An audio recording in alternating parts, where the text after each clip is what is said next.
y a du monde. Bonjour à tous. Bonjour. Bonjour. Alors, je me tourne vers les élèves Anthony, Edgar et Léo, c'est ça? Ouais. Bonjour à vous. Frédéric Louessard, professeur d'électricité du lycée Sécam de Saint-Jouard. Bonjour. Bonjour. En face de moi, j'ai Nicomatic, toute l'équipe de Nicomatic. 3 pour m'accompagner. Rudolf Charrer, vous êtes directeur des opérations. Bonjour. Bonjour. Ashref Joma, vous êtes data engineer. Bonjour. Et Céline Fabler, vous êtes régleur. Bonjour à tout le monde. Je me tourne d'abord vers les élèves qui représentent cette équipe des Mountain Rockets. Alors la dernière fois qu'on s'est vu, c'était à Lyon, il y a une dizaine de jours. Vous étiez un peu déçus, on va le dire, forcément, parce qu'il n'y a pas eu le ticket pour Houston. Est-ce que vous avez un peu digéré les choses depuis ou est-ce que ça reste encore un peu sensible comme sujet ? Depuis du coup Lyon, on a un petit peu digéré, la tension est du coup redescendue. On a fait un petit topo la semaine dernière pour dire ce qui allait pas et ce qu'on devait améliorer pour l'année prochaine. Alors Edgar, vous êtes... Non, Anthony. Pardon, Anthony. Non, oui, c'est Edgar qui était là déjà l'année dernière. Anthony aussi. Ok, d'accord. Est-ce que vous avez un peu comparé les deux ? Est-ce que vous avez réussi un peu à trouver ce qui avait pêché ou non, c'est simplement que cette année ça l'a pas fait. On a eu un souci avec le hub où à un moment il s'est éteint pendant une partie. Donc ça on était un peu déçus parce que c'était pas vraiment notre faute. C'est une erreur matérielle qui est imposée par la compétition. Donc un peu déçus sur ce point-là. Mais sinon, de notre côté, on n'a pas eu de problème venant de notre part. Alors, on va revenir quand même sur cette journée bien particulière. C'était donc le 22 mars au double mixte à Villeurbanne, juste à côté de Lyon. C'était une très grosse journée pour vous. On rappelle à quelle heure vous êtes réveillé le matin ? 5 heures. Ouais. 4 heures pour certains. Ouais. 4 heures. Vous avez fait la route du coup en quart, c'est ça ? Yes, on est arrivé un petit peu en avance, on est arrivé à 7 heures à la place de 8 heures. Donc on a bien patienté avant. Au moins, vous étiez directement dans le bain. Oui, c'est ça. Quand vous êtes arrivé sur place, le double mix est 20 fois plus grand que le gymnase de Marna pour la compétition régionale. Il y a 600 coéquipiers, il y avait 42 équipes. Vous vous êtes dit quoi quand vous avez vu ça ? Vous vous souvenez ? Nous, l'année dernière, du coup, on a déjà participé. Donc, moi et Edgar, ça nous a pas énormément choqué. Je pense que c'est plus du côté de Léo, parce qu'il est tout nouveau. Ouais, Léo, du coup. Ouais, moi, je sais pas, ça m'a fait quelque chose de bizarre quand même. Hein. Enfin, je rentre dans une giga salle avec beaucoup de monde, beaucoup d'équipes qui sont pas d'ici, qui viennent d'Allemagne, des États-Unis. Du coup, ouais, ça m'a fait bizarre, mais ouais, j'ai bien aimé. Oui, vous avez dit, allez, on va y aller, on va attaquer, on va les battre. C'est ça. Ouais. Donc, première étape de la journée, c'était quoi ? C'était le contrôle du robot. Là, ça s'est bien passé ou il y a eu des petites choses ? Il y a eu un peu d'accroc parce que on a eu le bras qui partait un peu trop en arrière à leur goût parce qu'on n'avait pas eu ce problème-là à Marna où ils nous avaient pas dit que c'était grave et donc on était venu sans changer et du coup elle a voulu contrôler et ça a pris un peu plus de temps que prévu. D'accord. Est-ce que ça vous a mis un peu dedans ou finalement, bon, ça va, on a réglé vite fait et puis Ça a quand même pris 50 minutes quand même. à la place de 10. Ensuite, Ouais. premier match. Très vite, ça a attaqué très vite. La journée était très rythmée, etc. Vous vous souvenez de ce premier match ? Il y avait une pression supplémentaire ou pas ? Ouais, parce qu'on était la première équipe de la journée à passer. Donc forcément, ça met un peu plus la pression, mais au final, ça s'est bien passé le premier match. Il n'y a pas eu trop de problèmes, c'était bien. Est-ce que vous êtes remis tout de suite dans le mood on est en compétition ? Est-ce que vous avez réussi à occulter un peu tout ce qui se passait autour de vous ? En fait, moi je suis en pilote, donc dès que je suis arrivé sur le premier match, on est arrivé, il y avait déjà le stress qui revenait de nouveau. Après, je sais comment ça se passait, donc ça va, ça a redescendu. J'ai fait mon travail, puis c'est bien passé. Alors, on sait que votre équipe des Mountain Rockets, elle a été victorieuse l'année dernière. Vous aviez une pression supplémentaire ou pas ? On avait une pression de garder le titre, de le garder avec nous, et oui, ça nous mettait une pression quand même, et même on voulait monter plus haut que la compétition finale à Lyon.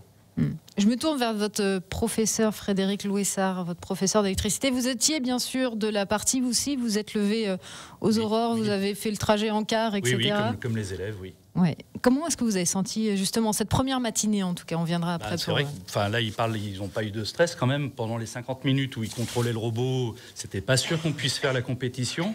Il y avait quand même un petit peu de stress quand même parce que c'était pas gagné. Hein. Ils étaient assez pointilleux et c'est vrai qu'à Marna, il n'y avait pas eu ce souci. Donc on comprenait pas trop pourquoi. On se disait c'est parce que on avait gagné l'année d'avant. Je sais pas, il y a des choses, c'était bizarre. Le début était pas serein, je trouve. En tant que professeur, est-ce que vous avez aussi ce rôle de cette espèce de sérénité à afficher, même si à l'intérieur, on est quand même stressé. Il y a quand même ce chose de les élèves, on sait qu'ils vont me regarder. Si je commence à stresser, ça Oui, mais après, c'est la compétition des élèves. Nous, on est juste là à côté pour les rassurer ou les aider sur des petites choses, mais c'est eux, c'est pas nous. C'est leur compétition. Et donc le bras qu'il fallait régler un petit peu, pareil, un stress supplémentaire. Oui, bien sûr, parce que du coup, à un moment, on se disait, on va même pas pouvoir participer à la compétition. Donc il y avait quand même un peu de stress. Après, on le montre pas, on essaye de pas le montrer, mais voilà. Mais bon, c'est passé, on a pu commencer. Avec votre regard de professeur, est-ce que cette année, il y a eu quelque chose qui a pêché particulièrement, ou finalement, c'est la compétition avec un niveau peut-être un peu plus élevé? Oui, il y avait de très bonnes équipes. Il y a eu ce petit problème dont Edgar parlait, où du coup ça a bloqué et on a perdu que 4-5 points cette partie. Donc du coup, on aurait pu quand même, je pense, au moins aller en finale malgré tout. Et du coup, on n'y a pas été, on n'aurait pas gagné, je pense pas, mais on aurait pu quand même faire une meilleure place. Donc oui, un petit peu de déception quand même. Pour ça, ouais. Donc du coup, vous avez fait les phases qualificatives, donc avec un certain nombre de points à l'arrivée. Malheureusement, vous n'étiez pas parmi les 8 meilleurs, donc vous avez dû attendre un potentiel repêchage pour essayer d'être... Et puis on est passé à une place près, quoi. Donc, à une place près. Repêchage, ouais. Donc, justement, est-ce que vous avez vu un travail de lobbying? Comment ça s'est passé? Vous étiez déjà allé voir les équipes potentielles ou comment ça s'est passé? Eh bien, de base, on croyait que c'était les 4 premières équipes finalistes, comme à Marna ou l'année dernière. Ils ne nous avaient pas spécialement communiqué que c'était 8 équipes. Du coup, nous, on n'est pas descendu bas dans le classement. On est vraiment resté dans les 4 premières. Et en fait, les 2 premières équipes avec qui on avait parlé, eux, ils sont choisis entre eux. Du coup, nous, on n'avait pas discuté avec les autres et c'est pour ça qu'on n'a pas pu se faire repêcher. Avec le recul, malgré la déception justement d'avoir une victoire qui vous échappe, vous avez pensé quoi de cette journée? Vous en retenez quoi? Ça reste une bonne expérience où il y a quand même un peu une ambiance, je dirais pas de fête, mais où ça reste quand même une ambiance assez chouette, où ça fait très chaud un peu à l'américaine. Donc c'est marrant. Après, nous, avec Anthony, on l'avait déjà vécu l'année dernière. Mais le refaire, c'est quand même différent. C'est pas pareil d'une année sur l'autre et ça reste quand même un événement qui est assez positif et que je trouve c'est chouette à vivre. Ouais. Léo, pour qui c'était la première? Moi, ça m'a fait bizarre un peu. Et puis, c'était une journée elle était vraiment super. Enfin, ça nous a permis de rencontrer d'autres gens, d'autres équipes, d'autres robots aussi. Enfin, comment les gens ils avaient fait leurs robots, etc. Mais moi j'ai bien aimé en vrai, pour une première fois. J'ai kiffé. Donc vous en retenez quand même du positif. Depuis que vous êtes revenu de Lyon, vous avez quoi? Vous avez eu un débrief, une réunion ensemble ou c'est allez, on la laisse digérer, on verra ça plus tard? Du coup, comme j'avais dit tout à l'heure, on avait fait un petit débrief la semaine dernière sur les points qu'on trouvait un peu dommages et les points positifs et ce qu'on visait pour l'année prochaine. On a vraiment parlé que de ça. Top Fab, émission spéciale avec cette équipe des Mountain Rockets qui est représentée par le groupe ESCR de Saint-Jouard et l'entreprise Nicomatic. On fait une petite pause, on revient juste après. Je me tourne désormais vers les mentors de cette équipe, Nicomatic.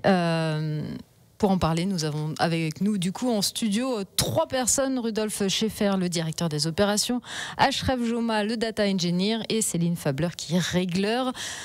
D'abord, première question, rapidement, qu'est-ce que Nicomatic?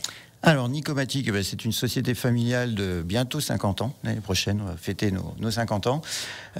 Société familiale basée à Bon-en-Chablais et donc qui regroupe 350 personnes sur la Haute-Savoie. C'est un groupe international, donc une vingtaine de filiales, 25 filiales, une vingtaine de pays, donc multiculturel, avec beaucoup de métiers différents. Et on conçoit et on produit de la connectique pour la défense, pour l'aéronautique et pour le spatial. Donc plutôt des milieux assez avec des gros sujets, des gros enjeux actuels. Avec cette deuxième participation à ce programme Top Fab, avec toujours cette équipe du lycée SECAM. Vous étiez aussi présent à Lyon pour cette finale nationale de Top Fab. Vous avez soutenu votre équipe, bien sûr, jusqu'au bout. Vous retiendrez quoi de cette journée ? En fait, il y a beaucoup d'émotions. On est passé partout. Le stress, l'adrénaline, la déception aussi, mais surtout la fierté. Parce que, en fait, j'aimais...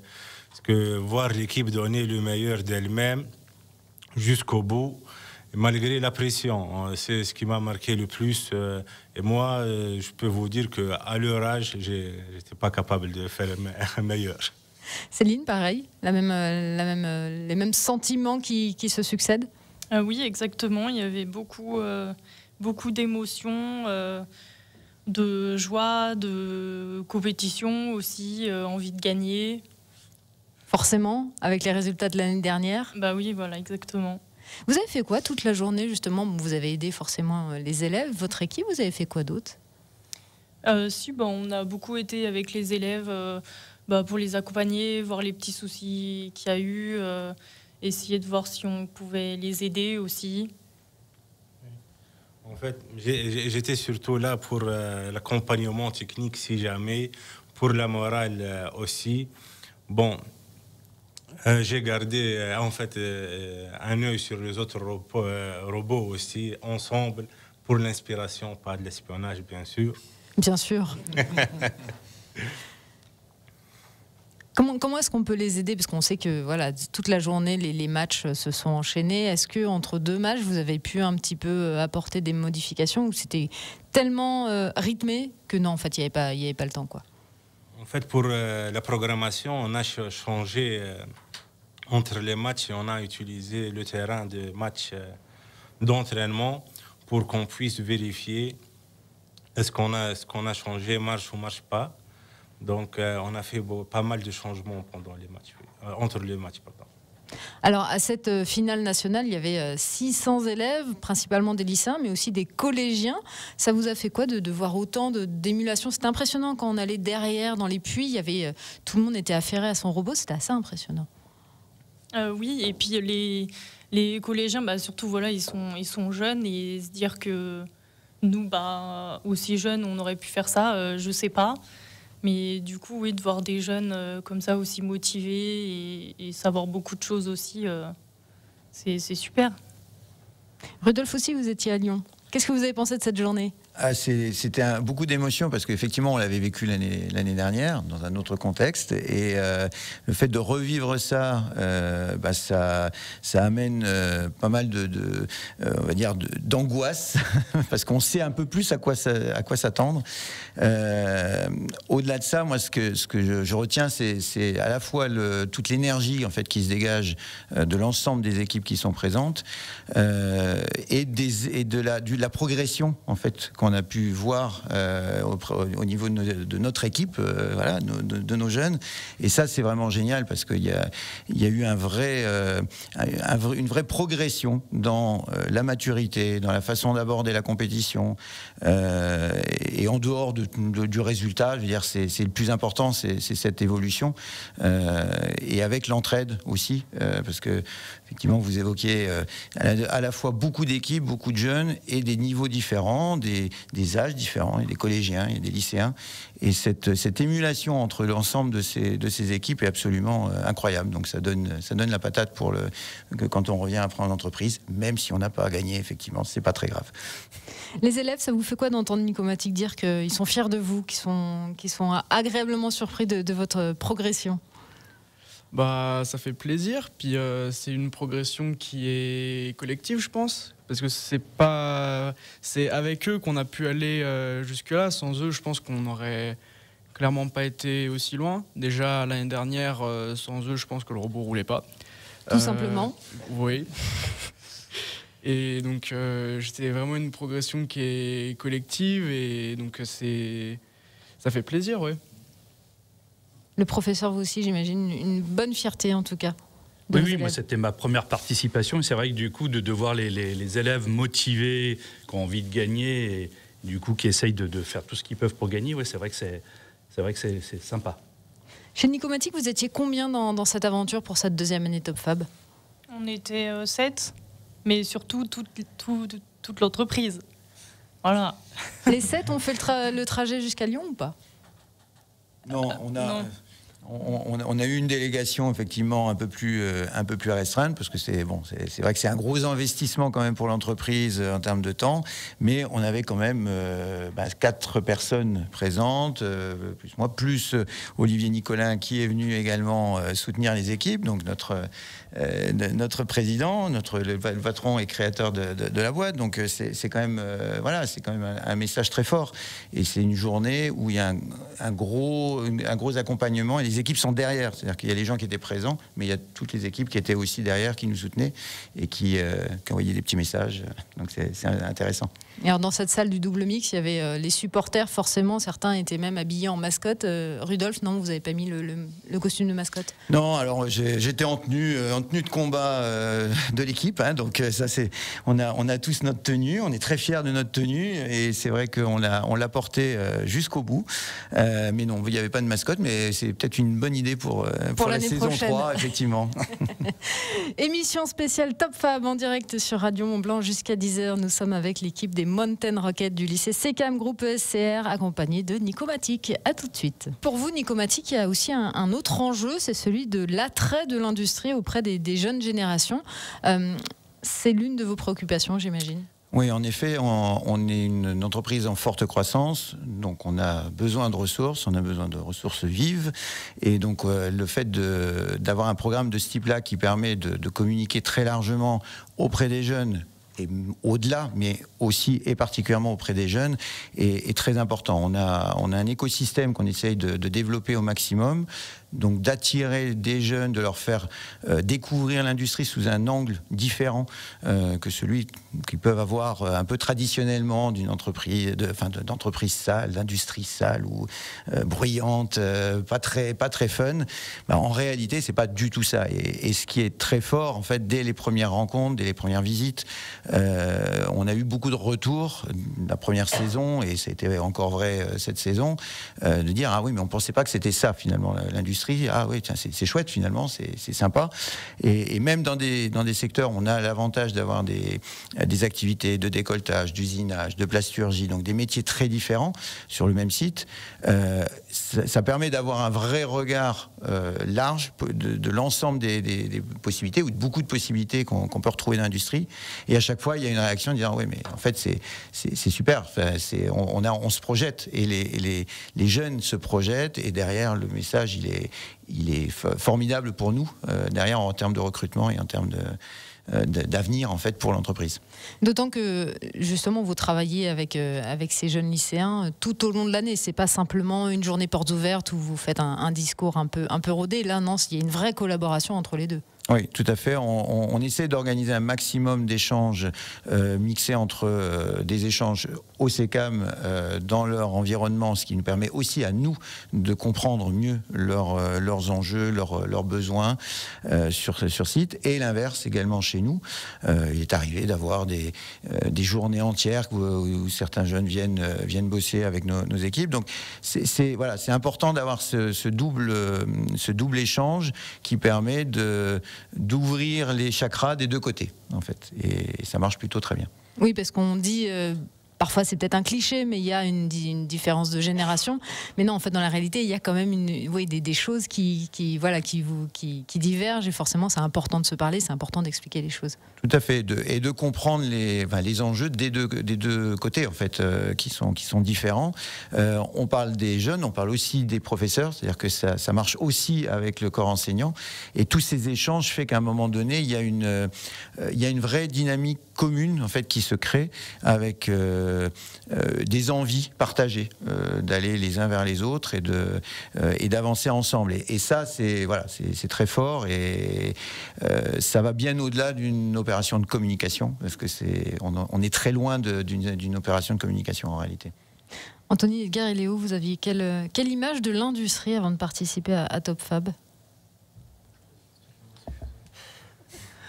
Alors moi, du coup, j'avais fait plusieurs stages dans mon entreprise actuelle en alternance, donc je voyais à peu près à quoi ça ressemblait. Après, chez Nicomatic, c'est vraiment un level au-dessus par rapport à mon entreprise actuelle, où là, c'est vraiment de très grandes machines, de belles machines d'ailleurs, et avec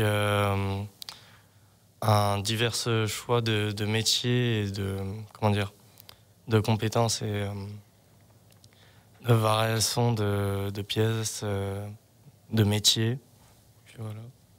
Léo, vous vous souvenez de l'image justement que vous aviez au début de cette aventure? Est-ce que vous avez dit, bon allez, je participe à un concours de robots, mais bon, je sais pas trop où ça va me mener? Ouais, c'était ça en fait. Moi, je voulais juste découvrir comment en fait on crée un robot et comment on le manipule, enfin comment on conduisait et tout, etc. Du coup, moi, ça m'intriguait énormément. Et du coup, après, j'ai découvert avec du coup les anciens. Ils m'ont montré un petit peu, ils m'ont intégré dans le groupe et puis Les anciens, c'est Edgar et Anthony. Ouais, voilà, c'est ça. Ouais. On aimerait bien être ancien comme ça. Hein. Et du coup, ouais, ça m'a bien plu et puis j'ai vraiment bien aimé. Et puis j'ai cru entendre dire qu'il y en avait certains qui voulaient justement, Rudolf, vous parler de collaboration prolongée entre vous, Nicomatic, et puis les jeunes élèves du lycée SECAM. J'ai cru comprendre qu'il y en avait certains qui justement voulaient aussi prolonger cette aventure. C'est ça. Moi, en fait, du coup, depuis que j'ai découvert l'entreprise Nicomatic, j'ai trouvé une école et en fait, j'aimerais poursuivre en formation BTS. Et du coup, si possible, chez eux. Parce que, en fait, moi, ça va être un BTS microtechnique et eux, ils sont vraiment spécialisés dedans, entre la pièce microtechnique avec tout ce qui est connectique. Et même, ils sont divers choix entre la plasturgie, et le bureau d'études et le contrôle d'ailleurs. Et plein de domaines variés.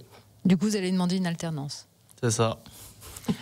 Est-ce que justement vous avez aussi moins d'appréhension à contacter les entreprises que vous avez vu que finalement ce sont des adultes, mais ce sont des adultes, il n'y a pas cette peur peut-être de s'adresser à une entreprise comme Nicomatic à plusieurs décennies d'existence? En fait, du coup, ça fait 2 ans on se connaît avec par exemple Rudolf, et du coup ça casse cette barrière de vraiment entreprise et le jeune qui cherche un stage. Et là c'est plus, on va dire, rapproché, quoi, et plus ouvert sur la discussion. Nicomatic, vous aviez un stand à Lyon, justement, et je sais qu'en début, pour la cérémonie d'ouverture, les organisateurs de ce First Tech Challenge ont dit aux élèves, aux 600 élèves qui étaient présents, allez voir tous les mentors, allez voir les partenaires. Vous avez eu des visites sur votre stand ?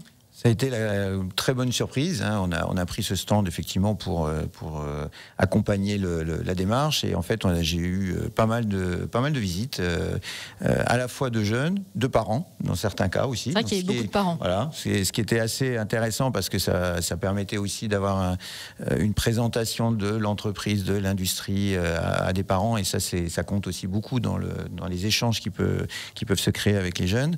Et donc j'ai eu 5 déposes de dossiers de candidature pour des stages ou pour de l'intérêt, on va dire, vis-à-vis de l'entreprise. Donc ça, c'est la très très bonne nouvelle, puisque on peut dire qu'on a réussi on a un ROI, on va dire, qui est immédiat avec ce stand par rapport à ça. Et donc on est à l'étude effectivement aujourd'hui des demandes qu'on essaie de faire passer dans un flux normal, c'est-à-dire que ça fait partie aussi du jeu et de l'éducation et de l'apprentissage, donc d'avoir des entretiens, de passer par toutes les phases, on va dire, d'un recrutement. Hein, c'est pas, même si on se connaît bien maintenant, mais il faut quand même passer par cette phase-là. Et voilà, et ça c'est vraiment top. Et c'est vrai qu'il y a eu un engouement et une curiosité qui est très très appréciable et qui est un bon signal pour la suite. Et vous, les élèves, est-ce que vous êtes allés voir les autres partenaires de ce First Tech Challenge quand vous étiez à Lyon, ou pas? Vous n'avez pas forcément eu le temps? Alors, moi, de mon côté, je connaissais Stobli. Ils n'avaient pas de stand, par exemple, mais je connaissais vite fait le commercial. Stobli qui est mentor d'une autre Oui, équipe c'est ça. Top Fab, oui. Du coup, voilà. Surtout mon père qui le connaissait très bien. Et sinon, on allait voir... on allait chercher les lunettes chez Bollé. On a parlé un peu avec le commercial, WD-40 d'ailleurs. Il y avait, je crois, EDF ou un truc comme ça. Ils avaient des super trucs à présenter. On a vraiment apprécié. Voilà. Et puis voilà. Top Fab, émission spéciale en direct sur Radio Mont-Blanc jusqu'à 10h avec cette équipe des Mountain Rockets. Alors Top Fab, donc c'est un concours de robots, on en a parlé. C'était aussi un concours de communication. Il y a 2 catégories. Catégorie reporter, c'est-à-dire la communication interne sur les opérations que vous pourriez mettre en application pour rameuter du monde, et puis une création de contenu, là c'est plus la communication externe sur les réseaux. Les prix seront décernés à la mi-mai, là pour le coup rien n'est encore joué. Vous en êtes où sur ce point-là? Je pense que pour la communication interne, on n'est pas trop mal, parce que nous, notre lycée, il fait partie du mouvement ESR, et donc au sein de l'ESR, on a pu en parler à d'autres établissements où on a pu aller présenter un peu. Après, sur la présentation sur les réseaux, on était un peu moins actifs. Donc je pense que sur ce côté-là, on va laisser la gagne à d'autres équipes. Mais je pense communication interne, on a une chance. Je dirais pas que c'est garanti. Et quand vous avez fait justement cette présentation par rapport aux autres écoles, vous avez senti un intérêt ?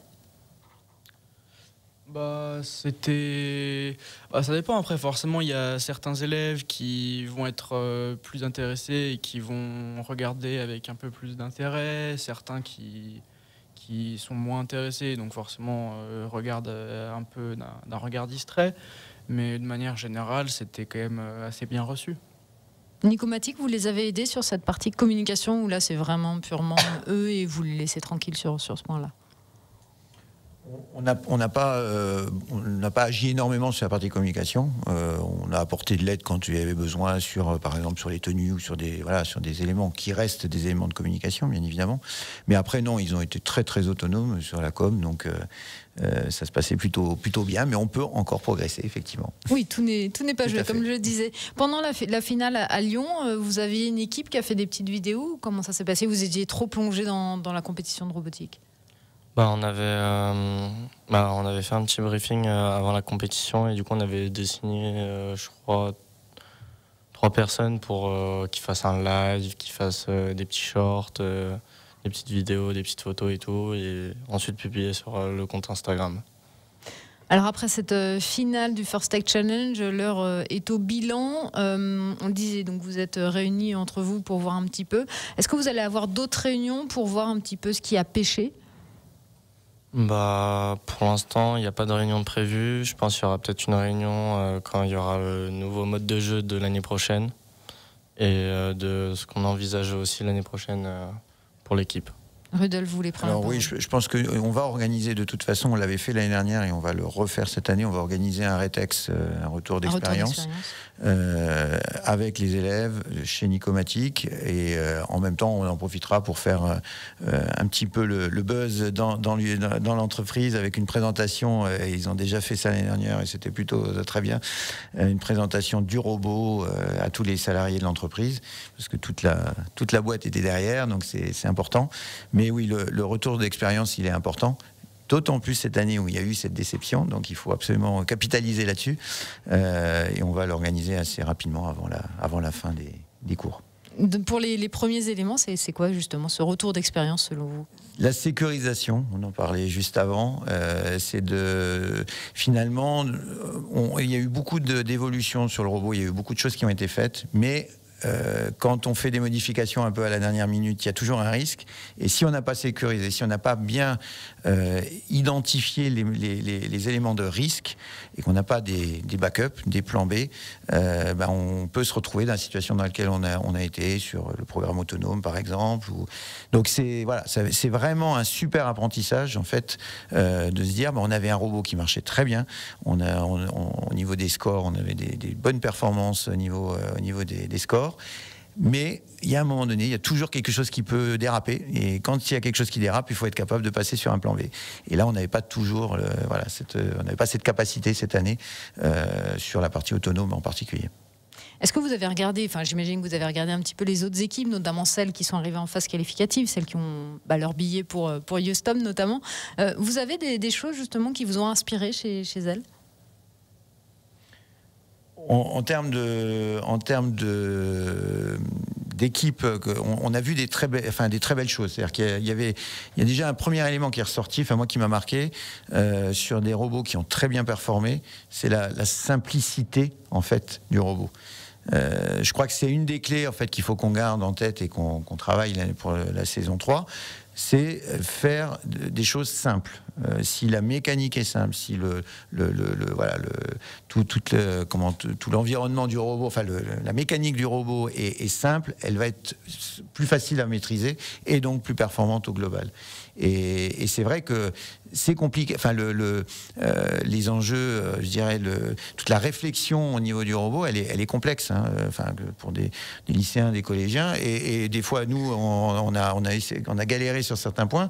Et c'est vrai qu'il faut vraiment se mettre dans cette idée d'aller chercher quelque chose de simple. Et ce qui est pas toujours, c'est très compliqué de faire simple en fait. C'est vrai en entreprise et ça a été vrai là sur ce projet-là. Du côté du lycée SECAM, pareil, c'est la même réflexion que vous êtes faite ou pas quand vous avez vu justement les équipes qui étaient classées parmi les meilleures?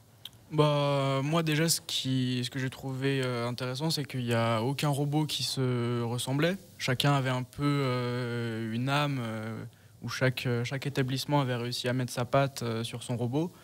Et oui, je trouve c'était chouette de voir que chaque robot avait une mécanique un peu différente et de peut-être s'en inspirer pour s'en servir prochainement dans d'autres projets.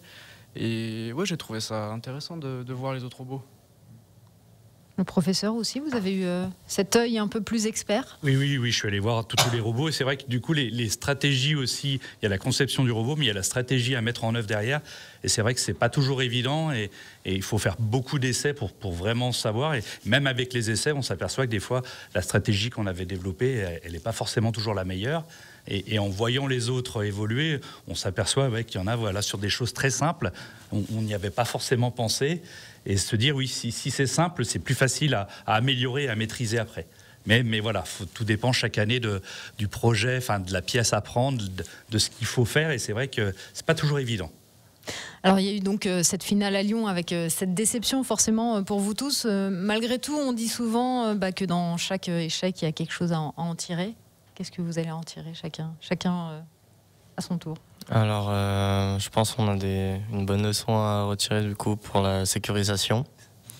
Parce que là-dessus, c'était vraiment le petit détail, je pense, qui... Ça passe ou ça casse. Ouais, voilà, c'est ça.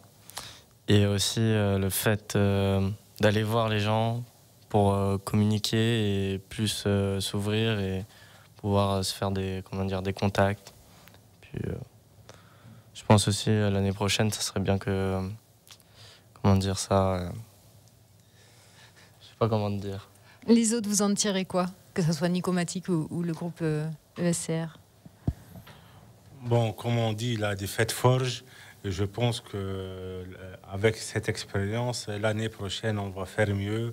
On va travailler sur le point d'amélioration, ce qui rentre, à mon avis, dans la journée ou dans l'histoire de la pédagogique. De cette façon, on voit la progression des jeunes, comment ils sont de plus en plus autonomes et comment ils peuvent garder leur cohésion, leur esprit d'équipe. Et je pense que cette défaite, c'est pas à fêter, mais on peut tirer beaucoup de leçons. Ouais, je pense ce qui a pêché, c'est qu'on est parti sur une seule idée. On est parti dans une seule direction, par exemple pour le programme autonome. On est parti sur une seule direction et où, du coup, même si ça marchait pas, on continuait comme ça, en essayant que ça fasse marcher. Alors que si on avait essayé plusieurs stratégies, il y allait forcément en avoir une qui finissait par marcher, ce qu'on n'a pas fait. Et peut-être si on avait essayé d'autres choses, on aurait pu marquer plus et gagner. Et à titre personnel, est-ce que vous avez appris des choses sur vous ou sur ce que vous êtes Vous êtes sorti de votre zone de confort, peut-être? Léo? Alors, ce que j'ai appris sur moi, à me dépasser, surtout, à m'intégrer à un groupe, parce que moi, je suis un petit peu timide, quoi. Enfin, je parle pas beaucoup, je suis un peu dans mon coin. À m'intégrer, à découvrir d'autres personnes aussi, découvrir des entreprises qui ont été là pour nous aider, pour nous accompagner du début jusqu'à la fin et qui sont encore là d'ailleurs. Et puis voilà, c'est tout ce que j'ai retenu, ce que ça m'a appris. Alors Nicomatic, j'ai entendu, c'est pas tombé dans l'oreille d'une sourde que vous serez là l'année prochaine, avec un petit désir de revanche, j'imagine. Alors oui, enfin, je dirais qu'après on n'y va pas pour gagner. Voilà. Mais quand même, ça se passe, c'est bien, voilà. C'est bien. Donc on a effectivement ce sens de la compétition au niveau de l'entreprise et c'est bien normal et c'est comme ça qu'on avance. Maintenant, les valeurs humaines sont clairement au-delà de nos espérances. On était très confiants, mais on est vraiment pas déçus. Donc oui, on y va, il y a aucun problème. On continue l'aventure et les passeports sont prêts. Donc de toute façon, on était prêts pour aller à Houston, on sera prêts l'année prochaine pour aller à Houston. Il n'y a pas de souci. Le lycée Secam, pareil, prêt pour la revanche l'année prochaine? Oui, normalement, enfin, la directrice doit confirmer, mais normalement, ça devrait se faire, oui. C'est en discussion, ça à voir. Quels sont les conseils que vous donneriez aux élèves justement qui vont vous succéder dans cette équipe des Mountain Rockets? J'en ai aucune idée. Non, parce que nous, avec Anthony, donc on sera plus là. On pourra revenir de temps en temps pour peut-être donner notre point de vue ou des conseils, vu qu'on a quand même... Parce que maintenant, en plus, vous êtes des anciens, selon Léo, vous êtes les anciens. Pour Léo, oui, on est des vieux, là. Mais... non, mais c'est... Vu qu'on a quand même 2 ans où on a participé, Anthony et moi, on pourra revenir aider, mais on sera plus directement au lycée. Donc, c'est... Non, je sais pas ce qu'on pourrait dire... Je pense que l'année prochaine, du coup, moi je pense que je vais sûrement revenir en mentor. Et du coup, je pourrais leur donner mon petite expertise, de mon expérience sur le robot. Et du coup, les aider sur les 2-3 petits détails, sur la stratégie de jeu aussi. Parce que pour Léo, aussi lui apprendre le pilotage et tout, parce que je pense que ça va être notre futur pilote de l'année prochaine. Puis voilà. Edgar et Anthony, cette fois, ça va être une autre paire de manches pour vous. Ça va être les épreuves du bac avec, on espère pour vous, peut-être une alternance chez Nicomatic. En tout cas, voilà, le contact est pris et bien pris. Merci à vous tous d'avoir répondu à cette invitation pour revenir sur cette finale du First Tech Challenge. Je rappelle que du côté des élèves, il y avait Anthony, Edgar et Léo, accompagnés de leur professeur Frédéric Louessard, et Nicomatic était représenté par Rudolf Schaeffer, Ashref Joma, et Céline Fabler. Merci à tous et puis à l'année prochaine.